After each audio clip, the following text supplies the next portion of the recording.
আচ্ছা কীভাবে হয়েছে ঘটনাটা? ঘটনাটা পুরোটা ডিস্টার্ব, আমি সিলিন্ডার তিনশে পার্সেন্ট লাগাই দেওয়া সুইচ দিছি, সুইচ দেওয়ানোর লগে ব্রাশ করে দিয়েছে সিলিন্ডার মোবাইল আগুন দিচ্ছে, আগুন মারিয়ে আমি উড়ে আছি কেন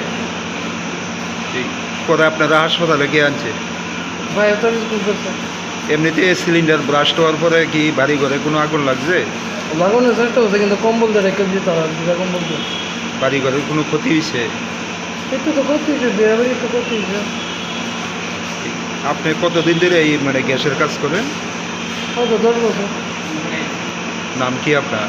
চিকিৎসা বাবা আর যার বাড়িতে ঘটনাটা হয়েছে নারায়ণ দেবনাথ, কোন জায়গাতে? জয়নগর পুকুরপাড়।